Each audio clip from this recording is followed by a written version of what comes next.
بسم اللہ الرحمن الرحیم۔ ناظرین، وی لاگ نمبر ہے 209 اور قسط ہے دوسری آج کی، اور پیج ہے 174، اور مین ہیڈنگ چل رہا ہے ابتدائی مسلمانوں کا صبر و ثبات اور اس کے اسباب و عوامل۔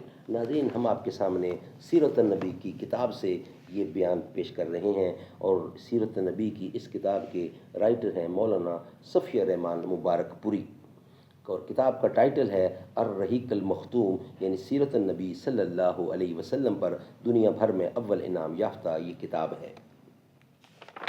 رابطہ عالم اسلامی مکہ مکرمہ کے زیر اہتمام منعقدہ سیرت نگاری کے عالمی مقابلہ میں اول آنے والی عربی کتاب کا اردو ترجمہ۔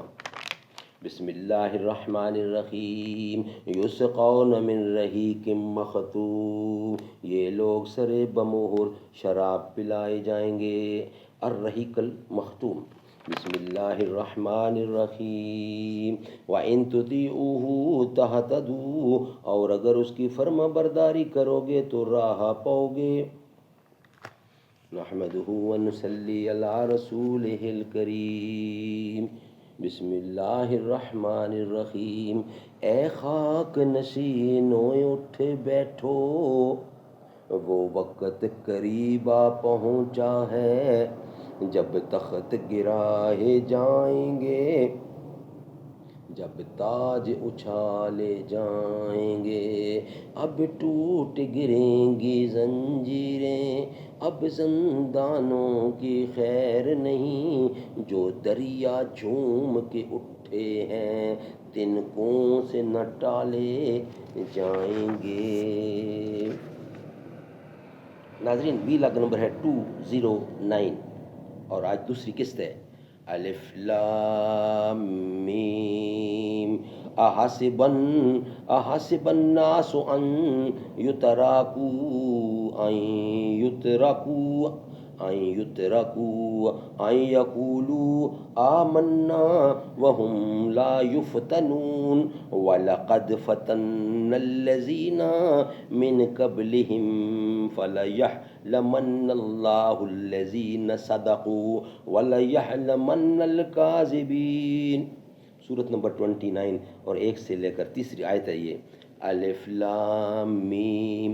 کیا لوگوں نے یہ سمجھ رکھا ہے کہ انہیں یہ کہنے پر چھوڑ دیا جائے گا کہ ہم ایمان لائے اور ان کی آزمائش نہیں کی جائے گی، حالانکہ ان سے پہلے جو لوگ تھے ہم نے ان کی آزمائش کی، لہٰذا ان کے بارے میں بھی اللہ یہ ضرور معلوم کرے گا کہ کن لوگوں نے سچ کہا، اور یہ بھی ضرور معلوم کرے گا کہ کون لوگ جھوٹے ہیں۔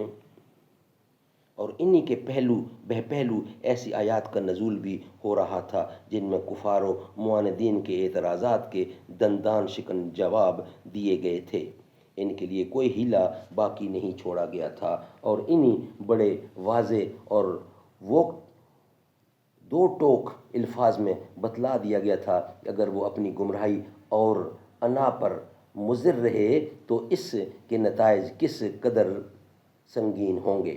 اس کی دلیل میں گزشتہ قوموں کے ایسے واقعات اور تاریخی شواہد پیش کیے گئے تھے جن سے واضح ہوتا تھا کہ اللہ کی سنت اپنے اولیاء اور اہدا کے بارے میں کیا ہے۔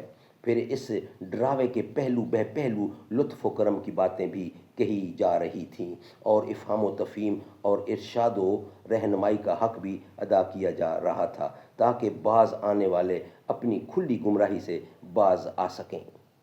در حقیقت قرآن مسلمانوں کو ایک دوسری ہی دنیا کی سیر کراتا ہے، اور انہیں کائنات کے مشاہدے و ربوبیت کے جمال، الوہیت کے کمال، رحمت و رافت کے آثار اور لطف و رضا کے ایسے ایسے جلوے دکھاتا تھا کہ ان کے جذب و شوق کے آگے کوئی رکاوٹ برقرار ہی نہ رہ سکتی تھی۔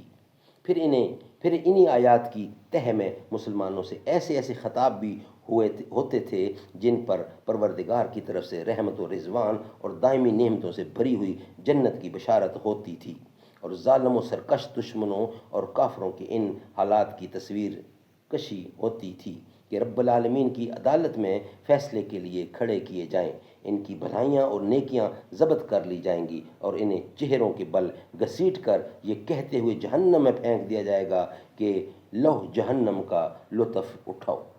ناظرین، یہ ویلاگ ہمارا کمپلیٹ ہوتا ہے۔ نیکسٹ ویلاگ ہوگی ہماری کامیابی کی بشارتیں، وہ ہم آپ کے سامنے رکھیں گے۔